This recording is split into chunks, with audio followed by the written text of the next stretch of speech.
दुनिया में कोई भी ऐसे माता पिता नहीं हैं जो अपने बच्चों के बेहतर भविष्य के लिए दिन रात कड़ी मेहनत ना करें।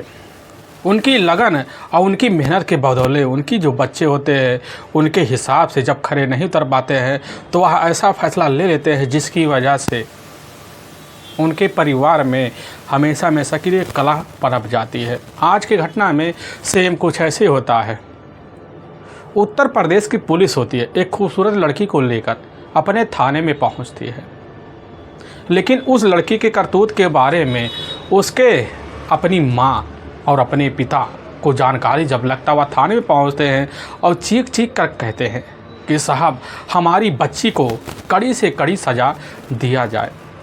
ज़रा आप सोच के देखिए उस लड़की ने ऐसा क्या किया होगा जिसकी वजह से उसके माता पिता खुद उसको सज़ा दिलवाने के लिए एकदम पुलिस के सामने बेबस हो गए थे। आखिर क्या था इस घटना में, इस घटना में क्या हुआ, इस घटना की आप पूरी तह तक सच्चाई जानने के लिए इस वीडियो को आप लास्ट तक ज़रूर देखिएगा। नमस्कार दोस्तों, मैं प्रदीप कुमार आपको ई स्टडी बात चैनल पे मैं स्वागत करता हूं। दोस्तों आज की यह जो सच्ची घटना है, यह घटना सुनाने से पहले मैं आपसे एक छोटा सा रिक्वेस्ट करना चाहता हूं, क्योंकि आप अगर इस चैनल पर नए आए हुए हैं और पहली बाहर आए हुए हैं तो एक बार जाकर आप अपने इन्हीं प्यारे हाथों से आप इस चैनल को सब्सक्राइब ज़रूर कर लीजिएगा, ताकि आपकी वजह से आज जो वीडियो है इम्पोर्टेंट होने के नाते काफ़ी लोगों तक पहुंचाया जा सके, और इसके लिए हम आपके तहे दिल से शुक्रगुजार रहेंगे। दोस्तों आज की यह जो सच्ची घटना है, यह घटना ठीक उत्तर प्रदेश का ज़िला पड़ता है फिरोजाबाद, और उसी का एक थाना पड़ता है, और ठीक उसी का ही नगलाचूड़ गाँव पड़ता है। उसी गांव के रहने वाले होते हैं सोने लाल, उनकी पत्नी होती है सरला। सोने लाल के टोटल 5 बच्चे होते हैं, जिसमें 3 बेटियां और साथ में 2 बेटे होते हैं। लेकिन उनका अपना सबसे छोटा जो बेटा होता है अमर होता है, जिसकी उम्र लगभग 24 साल के आसपास होती है। अमर अपने ही पास एक कॉलेज होता है, उसी में जाकर पढ़ाई कर ही रहा होता। तभी उसके जो पिता होते हैं इधर सोनेलाल देखते हैं कि अमर अब तो पूरी तरह से शादी के दलील पर पहुंच चुका है, और फैसला लेते हैं। और फैसला लेने के बाद ठीक इधर 2 साल पहले अपने बेटे अमर की जो शादी होती है, एक खूबसूरत लड़की होती है गायत्री, जो रिजवाड़ा गाँव की रहने वाली होती है। और उसी समय जाकर गायत्री की जो शादी होती है अब इधर अमर के साथ करवा देते हैं। लेकिन 1.5 साल इधर बीत जाता है, लेकिन अमर और इधर गायत्री दोनों अभी संतान सुख की प्राप्त नहीं कर सके थे, जिसकी वजह से इधर गायत्री और अमर दोनों परेशान हो जाते, एक बच्ची की चाहत में इधर उधर भटकते रह जाते हैं। लेकिन तभी इधर 12 मई का दिन होता है, तो गायत्री अपने पति अमर से कहती है क्यों ना चला जाए, एटा में एक फेमस डॉक्टर है, उनके पास हमारी गांव के ही हमारे रिश्तेदारों की काफ़ी औरतें आया करी हैं, इलाज काफ़ी बेहतर तरीके से भी करते हैं, एक बार चला जाए उनके पास भी देख लिया जाए। अब यह बात जब अमर सुनता है तो अपनी पत्नी की जो बात होती है वह मान लेता है, क्योंकि अमर काफ़ी डॉक्टरों से दिखा कर अब थक जाता है, तो सोचता क्यों ना चला जाए एक बार और अपनी पत्नी की बात अब मान लिया जाए। और ठीक इधर अब जैसे ही 13 मई का दिन होता है, तो वही लगभग अब दोपहर का टाइम होने वाला होता है, तो अमर अपनी पत्नी अब गायत्री को अपने साथ लेता है और एक बाइक लेता है, और लेने के बाद वहाँ से निकल जाता है।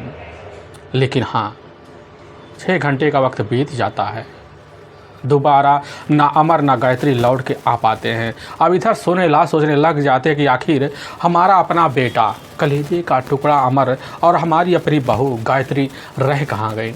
अब इसीलिए सोनेलाल जो होते हैं उसी वक्त अपना मोबाइल निकालते हैं। मोबाइल फ़ोन निकालने के बाद अमर के मोबाइल पर कॉल करते हैं तो बंद बता देता है, तो बड़ी दिक्कत में फंस जाते हैं कि आखिर अमर का तो मोबाइल तो पूरी तरह से चार्ज था, ठीक 6 घंटे के अंदर बंद कैसे हो गया।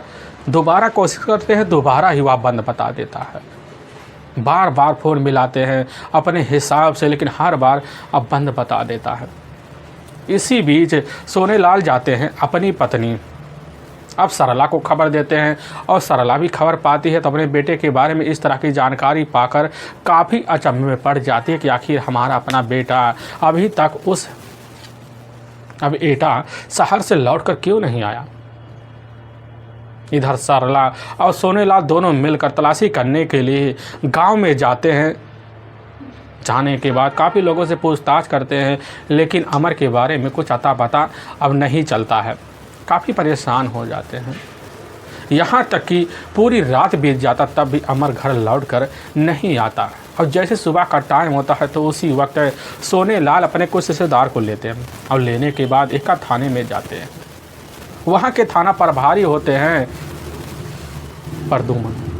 उन्हीं के सामने खड़े हो जाते हैं सोनेलाल अपने बेटे और अपने बहू इधर गायत्री के बारे में एक एक बात की जानकारी देते हैं। वहाँ के थाना प्रभारी सोनेलाल के ही तहरीर पर गुमशुदा का जो मुकदमा होता है उनके अपने बेटे अमर और साथ में उनकी बहू गायत्री का मुकदमा दर्ज कर लेते हैं और समझा बुझाकर फ़ोटो लेकर वहाँ से उन दोनों को वापस भेज देते हैं। लेकिन सोनेलाल अपनी पत्नी सरला के साथ तो घर पहुँचते हैं, लेकिन तब भी उनका दिल नहीं मानता। अपने रिश्तेदारों के पास फ़ोन करते हैं, हितैषियों के पास फ़ोन करते हैं, यहाँ तक कि अमर के साथ कॉलेज में पढ़ने वाले जो दोस्त होते हैं पुराने, उनके पास भी फ़ोन करते हैं। हो सकता वहाँ चला गया हो, लेकिन तब भी सोनेलाल को अपने बेटे के बारे में कोई जानकारी नहीं मिलता है। इधर सोनेलाल और साथ में सरला दोनों तलाशी करने के लिए अपने गाँव के बाहर चले जाते हैं। दूसरे गांव में भी काफ़ी लोगों से पूछताछ करते हैं, यहाँ तक कि अपने पास मार्केट होता वहाँ पर जाते हैं, लेकिन वहाँ पर भी इधर अमर के बारे में कुछ जानकारी नहीं मिलता है। पुलिस की जो टीम होती है इधर मुखबिरों को भी अलर्ट कर देती है और अपने हिसाब से जांच पड़ताल करने के लिए सबसे पहले जितने भी नज़दीकी थाने होते हैं उसी में अमर की फ़ोटो और उनकी हितैषियों के बारे में जानकारी लेने के लिए अपने थाने में भेज देती है।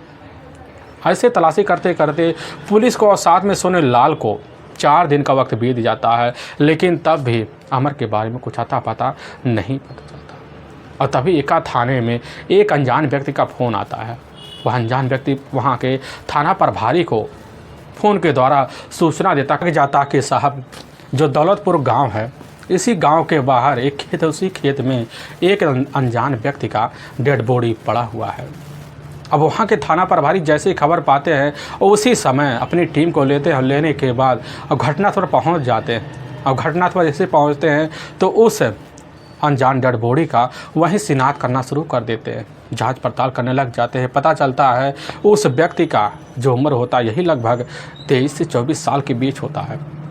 पुलिस की टीम अब घटनास्थल का तौर तरीके से निरीक्षण करती है और जब निरीक्षण किया जाता है तो पता चलता है कि व्यक्ति की जो मौत हो गई है काफ़ी बेरहम तरीके से हुई है। उसके शरीर पर किसी नुकीले हथियार के काफ़ी गहरे गहरे घाव है, जिसकी वजह से काफ़ी सारे ब्लड ज़मीन पर जाकर धब्बे में जम गए होते हैं। पुलिस की टीम समझ जाती है कि ज़रूर इस व्यक्ति के साथ काफ़ी बेरहम तरीके से अपनी दुश्मनी को निकाला गया है। आखिर इसका दुश्मन कौन हो सकता है। लेकिन पुलिस के सामने सबसे बड़ा चैलेंज यही बन जाता कि आखिर अज्ञात डेड बॉडी किस व्यक्ति का है। इसीलिए पुलिस की जो टीम होती है घटनास्थल का जब निरीक्षण करती है, लगभग वहाँ से 4-5 लठ के दूरी पर एक मोबाइल बरामद होता है। पुलिस की जो टीम होती है उस मोबाइल को अपने कब्जे में लेती है। लेकिन जब कब्जे में लिया जाता है तो पता चलता है एक जो नंबर होता है वह नंबर किसी रंजीत नाम किसी व्यक्ति से रजिस्टर होता है। पुलिस की जो टीम जैसे ही इधर उस नंबर को डायल करती है, पता चलता है दूसरी तरफ फ़ोन को रिसीव करने वाले होते हैं बहादुर सिंह। और बहादुर सिंह जैसे ही रिसीव करते कहने लग जाते हैं कि बेटा तुम कहाँ रह गए, अभी तक तुम घर क्यों नहीं लौटे। पुलिस की टीम जैसी आवाज़ सुनती है कि आपके बेटे का क्या नाम, कहने लग जाते कि साहब यह तो हमारे अपने बेटे रंजीत का फ़ोन है। पुलिस की जो टीम होती है उसी वक्त उनको कहने लग जाती है कि एक बार आप ना दौलतपुर गांव में आ जाइए खेत में, क्योंकि वहां पर हमें एक संदिग्ध डेड बॉडी मिली हुई है। यह बात जैसे ही अब बहादुर सिंह सुनते हैं तुरंत ही अपनी फैमिली को लेते हैं और लेने के बाद दौलतपुर गांव में पहुंचते हैं। भीड़ को देखते हैं, अंदर घुसते हैं, लेकिन जैसे डेड बॉडी के करीब जाते हैं देखने के बाद कहने लग जाते हैं कि साहब या तो हमारा अपना बेटा रंजीत है नहीं। थाना इंस्पेक्टर भी अब वहीं पर बहादुर सिंह से बात करते कहने लग जाते हैं कि आखिर यह जब रंजीत है नहीं तो यह कौन हो सकता है। पुलिस की जो टीम होती है अब वहीं उसी वक्त डेड बॉडी का पंचनामा भरती है और उठाकर अपने ही नज़दीकी सरकारी अस्पताल में भिजवा देती है।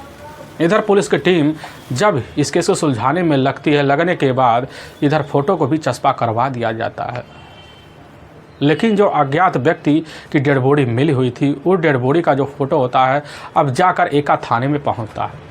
पहुंचने के बाद वहां के थाना प्रभारी जब फ़ोटो को देखते हैं, उनको भी अंदाज़ा हो जाता है कि ज़रूर यह अमर का फ़ोटो वो डेड बॉडी से मैच कर रहा है। पुलिस की जो टीम होती है उसी वक्त इसकी जो सूचना होता है अमर के जो पिता होते हैं सोने लाल को देते हैं, और सोने लाल खबर पाते हैं तुरंत अपनी पत्नी अब सरला को अपने साथ लेते हैं और लेने के बाद एक थाने में पहुंचते हैं। थाना प्रभारी वहीं होते हैं और वहीं पर उनको फ़ोटो दिखाते हैं, लेकिन जैसे फ़ोटो दिखाते हैं तुरंत ही वहीं चीख पड़ते हैं। थाना प्रभारी अब इधर सोने लाल को अपनी पत्नी सरला को साथ लेते हैं और लेने के बाद अपने ही नज़दीकी जो सरकारी अस्पताल होता है वहीं पहुंचते हैं। मोर्चरी में डेड बॉडी होता बाहर निकाला, लेकिन डेड बॉडी को जैसे देखते हैं तुरंत सरला पहुंचती है, वहीं दहाड़े मारकर अपने बेटे अमर का नाम लेकर चीख चिल्ला पड़ती है। लेकिन पुलिस के सामने सोने लाल पहुँचते कहने लग जाते आखिर हमारी बहू गायत्री कहाँ है, उसका कुछ भी अता पता नहीं चल रहा है। पुलिस की जो टीम होती है उसी वक्त कहने लग जाती है आखिर आप क्या रंजीत को जानते हैं। सोने लाल जैसे सुनते हाँ साहब उसको तो हम जानते हैं, वह तो हमारी जो अपनी बहू है गायत्री का ही रिश्ते में भाई लगता है और हमारे ही घर उसका काफ़ी आना जाना है। पुलिस की टीम जैसे जानकारी सोने लाल के द्वारा पाती है, पुलिस को समझने में टाइम नहीं लगता कि आखिर गायत्री और साथ में रंजीत के बीच क्या खिचड़ी पकी होगी। इसीलिए कुछ मुखबिर होते हैं, मुखबिर जाते हैं रंजीत के ही गांव में पूछताछ करने के लिए, और जब पहुंचते हैं इधर गायत्री के ही मायके में तो रंजीत के कुछ देर से पूछताछ किया जाता। पता चलता है कि ठीक शादी से पहले रंजीत और गायत्री के बीच प्रेम संबंध चल रहे थे। इसकी जानकारी गायत्री के पूरे परिवार को थी और परिवार में कलह हो गई थी, जिसकी वजह से गायत्री की शादी करने के लिए पूरे परिवार वाले मजबूर हो गए थे।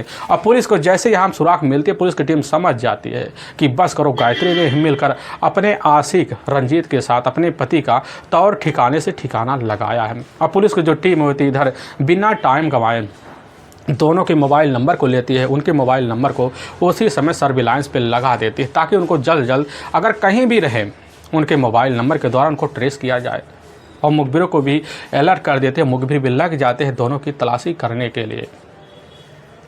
और तभी ठीक है दूसरे दिन यानी कि 19 मई का ही अब जैसे ही शाम का टाइम होता उसी वक्त मुखबिर जो होता है एका थाने में फ़ोन करता है, वहाँ के थाना प्रभारी को सूचना देता कि साहब इसी वक्त इधर गायत्री और साथ में उसका अपना जो प्रेमी होता है रंजीत दोनों अपने हाथ में एक झोला लेकर बक्सीपुर के ही बस स्टैंड पर एक बस का इंतजार कर रहे हैं, वह कहीं भागने के फिराक में है। इधर थाना इंस्पेक्टर खबर पाते हैं, अपनी टीम को लेकर पहुंचते हैं बक्सीपुर उसी बस स्टैंड के पास। पहुंचने के बाद दोनों को देखते, पहचान भी लेते हैं, अपने कस्टडी में लेते हैं और गायत्री और रंजीत को थाने ले आते हैं।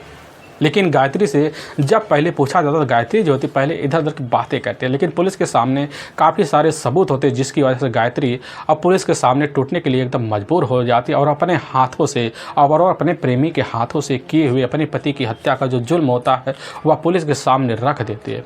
लेकिन पुलिस के सामने जो सच्चाई दोनों मिलकर रखते हैं, इसे सुनने के बाद लोगों को अपने कानों पर कतई यकीन नहीं होता है। असल में इसी उत्तर प्रदेश का जाना माना शहर पड़ता है फिरोजाबाद, और ठीक उसी का ही एक रिजौरा गांव लगता है। अब उसी गांव के रहने वाले होते हैं बाबू राम, और बाबू राम की अपनी पत्नी होती है राम सी। लेकिन बाबू राम के टोटल 2 बच्चे होते हैं, जिसमें बड़ी बेटी यही होती है और गायत्री, और छोटा बेटा होता है चिंटू। लेकिन गायत्री अपने पास एक कॉलेज होता है, उसी कॉलेज में जाकर पढ़ाई करने लग जाती है। लेकिन जब पढ़ाई करती ना तो अपने कॉलेज में वह अव्वल भी हो जाती है। अव्वल होने की वजह से अपने गांव में गायत्री को काफ़ी मान सम्मान भी मिलता है। लेकिन पढ़ाई के मामले में अव्वल थी और साथ में खूबसूरती में भी अव्वल थी। लेकिन अपने गांव के कुछ लड़के होते, उन्हीं लड़कों के साथ गायत्री का उसी स्कूल में रोज़ आना जाना होता है। आने जाने में उसके ही करीब का एक रिश्तेदार होता है, जो रिश्ते में चचेरा भाई होता है रंजीत। लेकिन रंजीत अपने ही सामने जैसे गायत्री को बढ़ती हुई अवस्था को देखने के बाद उसके हाव भाव को देख कर समझ जाता कि गायत्री की भी कुछ ज़रूरत होती है। वह ज़रूरत को समझकर गायत्री के इर्द गिर्द घूमना शुरू कर देता है, जिसकी वजह से कुछ दिन के अंदर ही गायत्री धीरे धीरे अपने जो लगाव होता है रंजीत के ऊपर दिखाना शुरू कर देती है।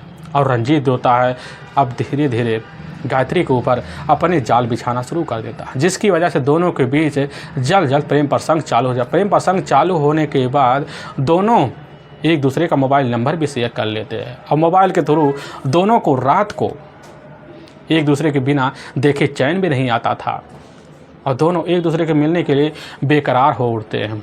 लेकिन बेकरारी दूर करने के लिए एक दिन खुद इधर गायत्री अब रंजीत के पास पहुंच जाती है, कहने लग जाती है कि हमारे घर में रात में हमारे कमरे में कोई नहीं होता है और तुम्हारे लिए एक बड़ी खुशखबरी की बात यही है कि तुम आज रात हमारे घर पहुंचो। यह बात रंजीत सुनता है। सुनने के बाद खाना खाकर तो सोता, लेकिन उसकी आंखों में नींद दिखाई नहीं देती। लेकिन रात का जैसे 1 बजे के आसपास टाइम होता है और उसी वक्त गायत्री के बुलाए हुए कमरे में पहुंच जाता है। पहुंचने के बाद उसके ही घर में अब संबंध बना देता है और संबंध का जो सिलसिला होता है गायत्री के द्वारा उसी कमरे में रात बिरात आए दिन अब चलना शुरू हो जाता है। लेकिन जैसे कुछ दिन बीतता उसी बीच गायत्री के मन में शंकाएं जन्म ले लेती है, कहीं अगर किसी दिन हमारे घर वालों को पता चल गया तो उसी दिन हमारी खैर नहीं होगी। इस चीज़ की जानकारी रंजीत को लगता है तो रंजीत खुद ही इधर गायत्री को सुझाव देता है कि हम तुम्हारे हाथों में कुछ नींद की गोलियां रखेंगे, वह नींद की गोलियां ले जाकर अपने पूरे परिवार वालों को खिला देना ताकि हम दोनों अपनी ज़रूरतें बड़े ही ऐशो आराम से पूरा कर सकें। और गायत्री यह बात रंजीत की मान लेती है और रंजीत जाता है मेडिकल पर से कुछ नींद की गोलियां लेकर आता है। फिर इधर जाकर गायत्री के हाथ में रख देता है। लेकिन शाम का जब टाइम होता है गायत्री पूरे परिवार के खाने में वही नींद की गोलियां मिला देती है। पूरे परिवार वाले खाने में नींद की गोली खाकर आराम से सो जाते हैं। लेकिन जैसे रात का वक्त होता है उसी वक्त खुद गायत्री पूरे परिवार वालों को नींद की गहरी अवस्था को देखकर रंजीत को फ़ोन कर देती है और इधर रंजीत जो था बेधड़क गायत्री के कमरे पहुंच जाता। और इधर गायत्री और रंजीत दोनों मिलकर अपनी हरकतें आए दिन पूरा कर लिया करते थे। यह सिलसिला जब चलने लग जाता है तो गायत्री भी समझ जाती है हमारी ज़िंदगी बड़े ऐशो आराम से चलेगी। और तभी एक दिन जैसे रात का 2 बजे का आसपास टाइम होता उसी वक्त गायत्री की जो अपनी माँ होती है अब इधर राशि की एकाएक नींद टूट जाती है। टूटने की वजह से जैसे उठती है तो बाथरूम की तरफ जाना शुरू कर देती है। लेकिन उसके कानों में गायत्री के कमरे से कुछ खिलखिला की आवाज़ आ रही थी। लेकिन दरवाजे पर जाती दरवाज़ा खोलती है तो अंदर झांक के देखती है। उसके सामने जो नज़ारा दिखता है ऐसा लगता है कि आज पैरों नीचे ज़मीन तो है नहीं। और वहीं पर राजश्री अपनी बेटी और साथ में रिश्ते में अपने बेटे को वहीं पर डांट पटार लगाती है। लगाने के बाद दोनों को समझा बुझा दिया जाता है। फिर उसी दिन से इधर गायत्री का ही स्कूल जाना बंद करा दिया जाता है। लेकिन दूसरे दिन जो होता है इधर इस चीज़ की जानकारी अब चिंटू को लगता है। चिंटू जो होता है तुरंत अपनी बहन को पहले पिटाई कर देता है, फिर जाता है रंजीत के घर। वहाँ पर जाकर रंजीत के पूरे परिवार वालों से शिकायत करता है, जिसकी वजह से रंजीत के परिवार वाले भी अपने बेटे के ऊपर काफ़ी दबाव मारते हैं। दबाव मारने के बाद रंजीत और साथ में गायत्री का दोनों का मिलना जुलना एकदम बंद हो जाता। लेकिन जैसे कुछ महीने का वक्त बीतता है, महीने के वक्त बीतने के बाद दोबारा चोरी छुपे इधर रंजीत और गायत्री का मिलना जुलना जारी हो जाता है। दोनों अपने ही गांव के बाहर एक पुराने खंडहर होता, उसी में जाकर अपने रिश्तों को अंजाम देने लग जाते। तभी इसकी नज़र में एक दिन दोनों चढ़ ही जाते हैं और चढ़ने के बाद चिंटू को खबर लगता है तो अपने पिता को खबर देता है। खबर पाने के बाद वह भी तुरंत सख्ते में आ जाते हैं और बाबू राम जो होता है अपनी पत्नी राजश्री को खबर देते। राजश्री जब यह बात सुनती है तो वह भी ना सोच पाती ना समझ पाती। उसी समय ठान लेती है क्यों ना अपनी बेटी की शादी करवा दिया जाए ताकि आगे और बदनामी ना हो। लेकिन इधर बाबू राम जो होते अपनी बेटी के लिए अब रिश्ते की तलाशी करते हैं। तभी ठीक घटना से 1.5 साल पहले जो होता है अपनी बेटी के लिए उनको एक रिश्ता मिल जाता है। वह रिश्ता कोई और नहीं होता है बल्कि सोने लाल का अपना ही सबसे छोटा जो बेटा होता है अमर का होता है। इधर अमर के बारे में जानकारी बाबू राम जब पाते हैं अब जाकर सोने लाल से बात करते हैं, उनके बेटे का हाथ मांग लेते हैं। और अमर जैसे पहले नज़र में गायत्री को देखता है, देखने के बाद जो होता है उसी समय पसंद कर लेता है। दोनों एक दूसरे को पसंद करते हैं और गायत्री जो होती है अपने ससुराल चली जाती है। लेकिन यहाँ ससुराल में रहकर अपनी ज़िंदगी खूबसूरत तरीके से बिताने तो लग जाती है, लेकिन जैसे हफ्ते बीतते हैं लेकिन अपने आशिक के बगैर गायत्री का मन नहीं लगता। ना लगने की वजह से कुछ दिन तो रहती है, लेकिन जब देखती उसका जो अपना पति होता अमर अपने ड्यूटी के लिए निकल गया है और घर में सास ससुर जो होते अपने काम में बिजी है, तो मौका देख कर इधर रंजीत से अब बात कर लिया करती थी, अपने दिल को बहलिया करती थी। लेकिन जैसे ही शादी के 6-7 महीने बीतते उसी वक्त इधर गायत्री को भी अपने घर में तौर तरीके से बसेरा मिल जाता है और इधर रंजीत को खुद एक राय देती है। राय देने के बाद रंजीत बात मान लेता है और घर जो होता है खुद इधर गायत्री के पहुंच जाता है। और जब गायत्री के ससुराल में पहुंचता है तो पूरे परिवार वाले पूछने लग जाते हैं कि आखिर कौन है। गायत्री कहने लग जाती है कि या तो हमारा अपना ही चचेरा भाई है, और वहीं बताकर अपने घर में तौर तरीके से भगत भी करती है। करने के बाद जब रात का अब टाइम हो जाता है तो उसी वक्त अपने ही कमरे में बुलाती है। बुलाने के बाद अपने रिश्ते को वहीं अंजाम दे देती है। अब इधर बेधड़क जो होता है रंजीत का इधर गायत्री के ससुराल आना जाना बन जाता। आने जाने की वजह से इधर गायत्री को भी लगने लग जाता कहीं ना कहीं हमारे घर वालों की तरह कहीं हमारा पोल यहाँ भी ना खुल जाए, और यही डर जो होता गायत्री को सताने लग जाता है। तभी गायत्री खुद रंजीत से कह देती है तुम भी वही रास्ता अपनाओ जो हमारे ही मायके में अपनाए हुए थे। वह समझ जाता हमें करना क्या है। रंजीत जाता मेडिकल पर, वहाँ काफ़ी सारी नींद की गोली लेता है और लेने के बाद इधर खुद गायत्री को पकड़ा देता है। गायत्री लेती है और लेने के बाद वही खाने में नींद की गोली मिला देती है। पूरे ससुराल वाले आराम से बेधड़क सो जाते हैं और जब मौका देखती है गायत्री रंजीत के पास फ़ोन कर देती है और अपने ही कमरे बुलाती और फिर संबंध को अंजाम दे जाती। अब यह सिलसिला जब चलने लग जाता है, चलने की वजह से फिर इधर गायत्री के मन में शंकाएं जन्म ले लेती है। कहीं अगर किसी दिन किसी की नींद टूट गई तो हमारी पूरी तरह से बदनामी हो जाएगी। यही सब सोच साच कर इधर रंजीत और गायत्री दोनों सावधानी बरतना शुरू कर देते हैं। तभी एक दिन खुद जो था अमर अपने ही बेड पे सोया हुआ था, तो अचानक उसकी नींद जब खुलती है देखता है कि हमारे बेड में हमारी पत्नी है नहीं।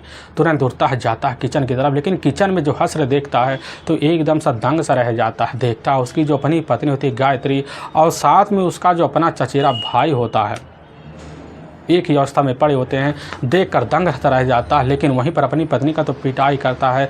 पिटाई करने के बाद वहाँ से उसी वक्त रंजीत फरार हो जाता है। अपनी पत्नी के ऊपर पाबंदी तो लगा देता है, क्योंकि इसकी जो पत्नी होती है काफ़ी मिन्नतें करती है कि इस चीज़ की जानकारी हमारे अपने मायके वालों को ना दिया जाए, नहीं तो हमारे मायके में हमारी काफ़ी बदनामी होगी। लेकिन अमर जो होता है अपनी पत्नी की बातों में आ जाता है, बात को बदनामी की वजह से वहीं दबा देता है। लेकिन इधर अब अमर ये कहने के बावजूद भी गायत्री तब भी नहीं सुधरती। फ़ोन पे जब मौका पाती तो इधर रंजीत से लगी पड़ी रहती है, लेकिन रंजीत से मिलने के लिए वह मौके की तलाश में बैठी रहती है। तब एक दिन मौका पाती है और अपने पिता की बीमारी का बहाना बनाकर अपने ही मायके पहुंच जाती है और वहां से रंजीत से मुलाकात करती, फिर कहने लग जाती आखिर हमारा तुम्हारा मिलन चोरी छुपे कब तक चलता रहेगा। रंजीत कह देता है क्या करे, तुम्हारी मजबूरी है, हमारे पास तो काफ़ी सारे मौके हैं। गायत्री कह देती है हमारे पास मजबूरी है, लेकिन उस मजबूरी को तुम ही दूर कर सकते हो। रंजीत कह देता मजबूरी क्या है, एक बार हमें बता दो। कहने लग जाते हैं क्यों ना तुम हमारे पति को हमारे रास्ते से अगर हटा देते हो। यहाँ तक कि हमारी 1.5 साल हो गई, अभी तक हमारे गोद में कोई बच्चा नहीं खेला और हमारी ज़िंदगी भी अभी वैसे के वैसे पड़ी है।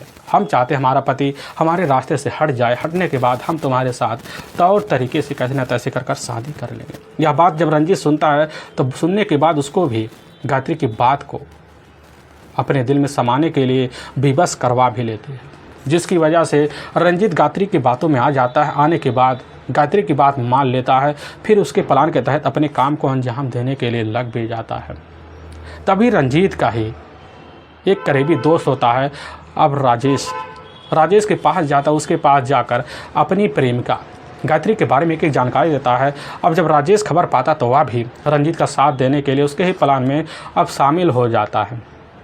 अब तभी अब 12 मई का दिन होता है, तो गायत्री जो होती है अपने पति से कहने लग जाती है कि एक जाने माने डॉक्टर एटा में है, वहाँ चला जाए। लेकिन यह बात जब सुनता है तो अमर जो होता है अपनी पत्नी की बातों में आ जाता है। आने की वजह से तुरंत ही उसी वक्त अमर अपनी पत्नी की बात को लेकर हामी भर लेता है। फिर जो होता है इधर अब 13 जब मई का दिन होता है, दोपहर का टाइम होता है, उसी वक्त अमर अपनी बाइक लेता है। लेने के बाद अपनी पत्नी अब गायत्री को बैठाता है, लेकिन जब बैठाता है उससे पहले गायत्री जो होती है अपनी फ़ोन निकाल कर अपने प्रेमी रंजीत को सूचना दे देती कि हम जो होता है एटा अब शहर आ रहे हैं डॉक्टर के पास। और रंजीत खबर पाता है, उधर अपने दोस्त अब राजेश को बुला लेता है। बुलाने के बाद बाइक लेता है और लेने के बाद वह भी उसी रास्ते के लिए निकल पड़ता है।